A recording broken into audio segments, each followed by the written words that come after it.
నమస్తే, welcome to our channel. నేను Aditya. AP మాజీ సీఎం వైఎస్ఆర్సీపీ అధినేత జగన్మోహన్ రెడ్డికి రెడ్డి సామాజిక వర్గం మీద కంటే కూడా ప్రస్తుతానికైతే కాపు సామాజిక వర్గం మీద ఫోకస్ ఎక్కువగా ఉన్నట్టు తెలుస్తుంది. అది కూడా AP deputy CM Pawan Kalyan గారికి at the same time Kapu సామాజిక వర్గానికి మధ్య భేదాభిప్రాయాలు క్రియేట్ చేయబోతున్నట్టు ఒక వార్త అయితే వినిపిస్తుంది. మరి ఈ అంశం గురించి మాట్లాడడానికి ప్రస్తుతానికి మనతో పాటు లైవ్ లో ఉన్నారు టీడీపీ అధికార ప్రతినిధి ఉప్పలపాటి శ్రీనివాస్ చౌదరి గారు. సో సార్ అడిగి మరి విషయాలు తెలుసుకుందాం. సార్ నమస్కారం. సార్ నమస్తే ఆదిత్య గారు.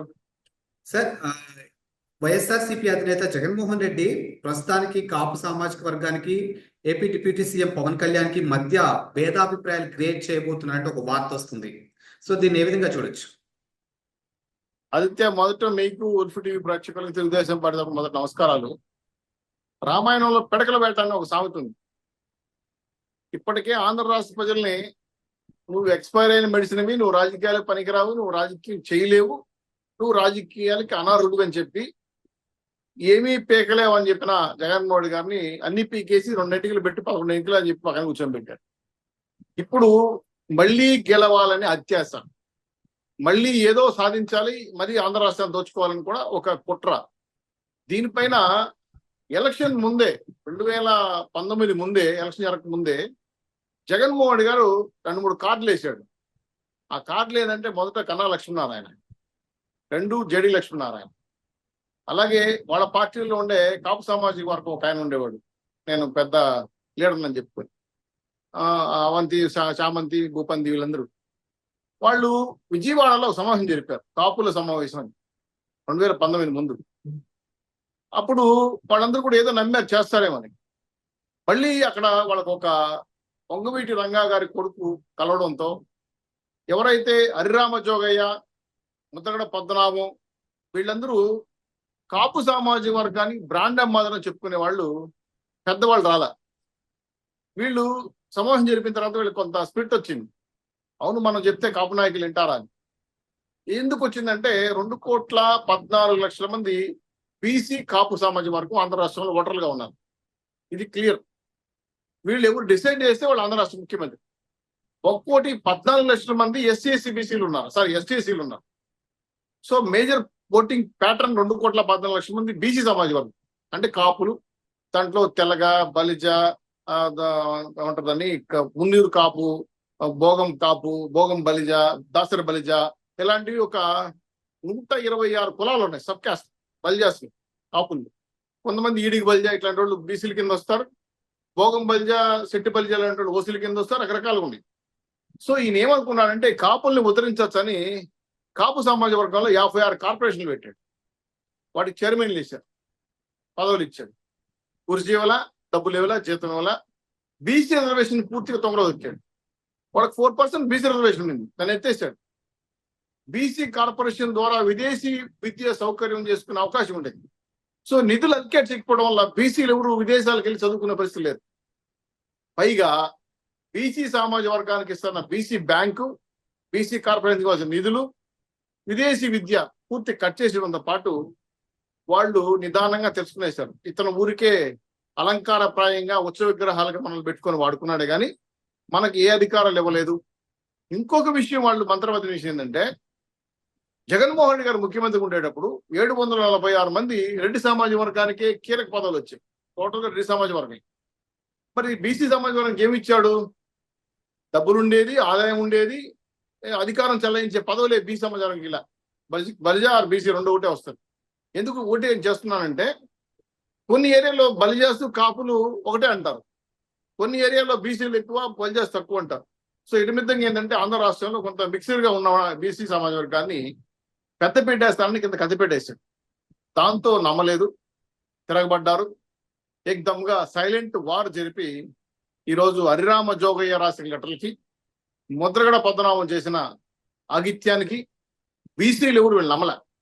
ఒకప్పుడు బీసీ సామాజిక వర్గానికి బ్రాండ్ అంబాసిడర్లు, మేము నాయకులు, మేము చెప్పిందే బలిజ సామాజిక వర్గం బీసీ సమాజం వర్గం వింటాదని చెప్పిన హరిరామ జోగయ్య ప్లస్ ముద్రగడ పద్మనాభం కొడుకులు ఇద్దరు జగన్మోహన్ రెడ్డి గారు చేరడం, ఆయన కండువ కప్పుకోవడం, ముద్రగడ పద్మనాభం అనే పేరులో ముద్రగడ పద్మనాభం రెడ్డి అని పెట్టుకోని శపథం చేశాడు. సరే, ఆయన పెట్టుకున్నాడు. తర్వాత నేను ఓడిపోతే పెట్టుకుంటాను. సో ఇవి 2 చల్లని రూపాయలు. హరిరామ జోగాయి కావచ్చు, మొదటి పద్మనాభం కావచ్చు. చల్లని రూపాయలు అని తేల్చేశారు ప్రజలు.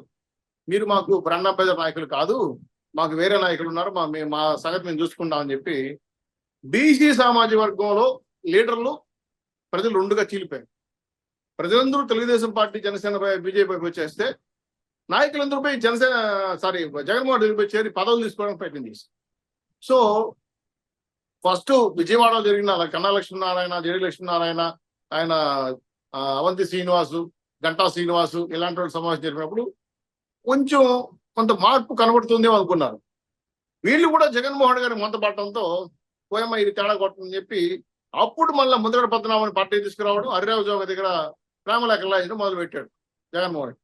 సో వీళ్ళిద్దరు కూడా జగన్మోహన్ రెడ్డి చెప్పినట్టు ఆడుతున్నారని చెప్పి టోటల్ గా ఉన్నటువంటి క్యాస్ట్, సబ్ క్యాస్ట్ ఉన్నటువంటి బీసీ కలుపు సమాజ వర్గం పూర్తిగా 56 కార్పొరేషన్లు మనం చేసిన మోసం, ప్లస్ ఈ 2,2,14,00,000 ప్రజలకి విదేశీ విద్య. ఇంకోటి ఏంటంటే వృత్తిపరమైన లోన్లు ఇస్తున్నారండి బీసీ కార్పొరేషన్.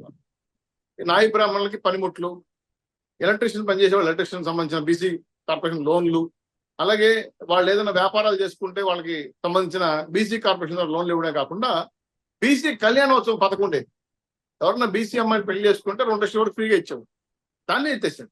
సో టోటల్గా ఏంటంటే బీసీ సమాజ వర్గాన్ని తడి గొంతుతో గొంతు కోసాడు జగన్మోహన్ గారు. ఇది ఒక 4 ఏళ్ళ తెలిసిపోయింది, తెలుసుకునేసారు. అక్కడ నుంచి తిరుగుబాటు స్టార్ట్ అయింది. అప్పటి నుంచి ఎన్ని మెకానిజం చేసినా, ఎంత ప్రయత్నాలు చేసినా వాళ్ళ మార్పు రాలేదు. అది రాలేదని విషయం వచ్చిన తర్వాత తెలిసింది. సో ఎవరైతే నాయకులు అని చెప్పుకుంటున్న వాళ్ళందరూ కూడా మేము చెప్తే కాపులు, బీసీలు కలిసి జగన్మోహన్ గారికి వేసేస్తారు అనుకున్నారు. వాళ్ళు పూర్తిగా ఈయన కత్తి పెట్టేశారు, వాళ్ళు భూస్థాపితం చేశారు. ఇప్పుడు ఏం చేస్తున్నారంటే పవన్ కళ్యాణ్కి, బీసీ సమాజ వర్గానికి, బలి సమాజ వర్గం గొడవలు పెడితే మళ్ళీ చీలిపోతారనే ఆలోచనతో కొత్త కార్డు, కొత్త ప్లాన్ చేసింది. దానికోసం కొంతసేపు బీసీ నాయకులుగా ఉన్నటువంటి వైఎస్ఆర్సీపీలో మాట్లాడుతుంటే అప్పుడు ఎవరైతే బీసీ నాయకులు అని చెప్పుకున్న హరిరామ జోగాయి కావచ్చు, మొదటి పద్మనాభం కావచ్చు, ఇప్పుడు రావట్లే బయటికి. సో ఇప్పుడు కొంతమంది తీసుకొస్తున్నాడు. అవంతి శ్రీనివాస్ కానీ, ఆయన ఎవరో విశాఖపట్నంలో ఉంటాడు, కోడిగుడ్డు, అరగుడ్డు, 3 గుడ్లు అంటున్నాడు. ఆయన మాజీ మంత్రి. ఆయన వీళ్ళందరూ కూడా బీసీ సమాజ వర్గంలో ఉన్నారని చెప్పి కాపు కృష్ణరావు అని ఒక ఆయన ఉండేవాడు. ఆయన కూడా వెళ్ళిపోయాడు, నీకు వద్దున, నీ పార్టీకి నమస్కారం. వాళ్ళందరూ మళ్ళీ దూగుతున్నాడు, వాళ్ళందరూ వేరే చోటుకి వెళ్ళిపోయినా. సో వాళ్ళెవరు కూడా నమ్మకపోగా ఒక కుట్ర రాజకీయం మొదలు పెట్టాడు. ఎందుకంటే బీసీకి రిజర్వేషన్ ఇద్దాం, బీసీలో అమలు చేద్దాం, బీసీ వ్యతిరేకంగా మనం పవన్ కళ్యాణ్ వ్యతిరేక చర్చకపోతే మళ్ళీ అధికారం రాము అనే ఒక నిత్యమైన ఆలోచన తీసుకొచ్చి ఈరోజు బీసీల్లో స్విచ్ పెట్టడానికి మొదలు పెట్టాడు. అయితే దీన్ని పవన్ కళ్యాణ్కి ఏమీ అనకుండా బాబు గారు తెలియదు. ఎందుకంటే మళ్ళీ బీసీలు వ్యతిరేకిస్తారని పవన్ కళ్యాణ్ ఏమనకుండా పవన్ కళ్యాణ్ చుట్టూ గండి కొట్టాలని, ఆయన చుట్టూ ఉన్నటువంటి బీసీ సమాజ వర్గాన్ని, కాపు సమాజ వర్గాన్ని బయట తీసుకురావాలని చెప్పి పిఠాపురం వెళ్ళాడు. పిఠాపురం వెళ్ళిన పులి పిల్లి అయిపోయింది, తిరుక్కొచ్చేసింది. ఆడ గో బ్యాక్ అని తరిమారు. మరి పిఠాపురం వెళ్ళి ఏం బీకావు? పిల్లి గంతులు అయినా పట్టించుకోవాలా, కుప్పు గంతులు అయినా పట్టించుకోవాలా. మెయిన్ ఎత్తుగడ ఏంటంటే పిఠాపురం నుంచే స్టార్ట్ చేయాలని ప్రయత్నం చేశాడు. పిఠాపురంలో వ్యతిరేక రావడంతో మళ్ళీ ఎందుకు వచ్చిన బాధలేని నేను పులిని కాదు పిల్లిని తేలిపోయిందని చెప్పి ఎందుకు వచ్చాడు.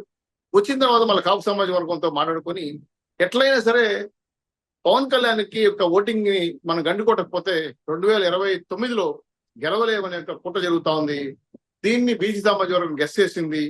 అయ్యా జగన్మోహన్ రెడ్డి గారు, ఒకసారి మేము మోసపోయాం, ఒకసారి అంటే మళ్ళీ మోసపోవడానికి మేము అమాయకులం కాదు, పైగా నువ్వు చెబితే ఈయనే పాలేగాళం కాదని చెప్పి వాళ్ళు గట్టిగా బుద్ధి చెప్పబోతారు. కాబట్టి జగన్మోహన్ రెడ్డి గారి ప్లాను అటర్పాలు అవుతా ఉంది, అటర్పాలు అవుతుంది కూడా. కాబట్టి ఇది తెలియకుండా అనవసరంగా జగన్మోహన్ గారు పవన్ కళ్యాణ్తో పెట్టుకున్నాడు. లాగి లెంకాయ కొడతారు, దిమ్మ తిరిగి మళ్ళీ లండన్కి వెళ్ళి మందులు మార్చుకుంటాడు. Thank you sir.